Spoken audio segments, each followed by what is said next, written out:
Ok, le mois dernier je vous parlais du mot weird et des autres mots qui veulent dire bizarre. Et à l'époque je vous avais dit qu'il y avait une règle pour écrire correctement les mots comme weird. Voici la règle. I before E, except after C. Littéralement ça veut dire I avant E, sauf après un C.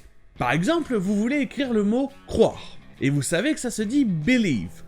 Mais vous vous souvenez pas si ça s'écrit believe IE ou believe EI. Et donc vous pouvez revenir à la règle. Elle dit I avant E, sauf après un C. Et ici il n'y a pas de C, donc ça serait IE. Do you believe in all that stuff, Ken? Même chose si vous voulez écrire le mot recevoir. Vous savez que ça se dit receive, mais est-ce que ça s'écrit receive IE ou receive EI? Eh bien revenons à la règle. I avant E, sauf après un C. Et là, comme vous pouvez le voir, il y a un C avant, donc ça sera EI. I don't... They did not receive the money, you nitwit! They did not receive the money! Donc voilà la règle, c'est assez simple et en plus ça rime. Et donc, si vous vous concentrez sur ces mots en EI ou IE avec le son I, c'est bon. La règle marche presque tout le temps. Vous avez des exceptions, comme par exemple le verbe seize, qui s'écrit EI, alors que d'après la règle, ça devrait s'écrire IE, mais ça s'écrit bien EI, comme le mot 16 en français. Carpe diem. Let's seize the day. Very good, Mr. Meeks. Ou alors vous avez aussi la prononciation américaine du mot leisure. Pareil, c'est EI, alors que d'après la règle, ça devrait être IE, et en anglais britannique, ça se prononce leisure. En anglais américain, ça se prononce leisure, avec EI.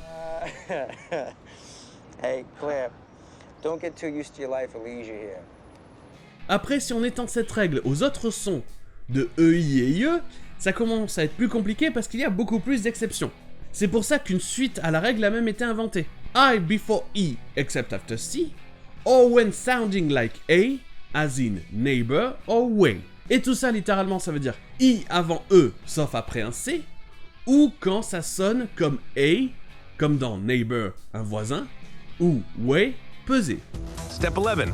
Greet your neighbors. Hey, Joe! Hey, pal! Oh! Mais après, si vous allez plus loin, il y a des circonstances où la règle ne marche pas vraiment. Comme par exemple, le mot dont on parlait au début, weird. Weird n'a pas vraiment le son I. Ça se prononcera des fois weird ou alors weird. Et en plus de ça, comme vous pouvez le voir, c'est EI. Il n'y a pas de C avant et pourtant c'est EI. C'est toujours EI. Weird. I think I should probably give you a name. Like Liz. No. God, that's weird. Et après, vous trouverez d'autres sons de voyelles comme height, la hauteur, encore une fois c'est EI, ou alors forfeit, qui veut dire abandonner. So I'm gonna have to forfeit. Forfeit!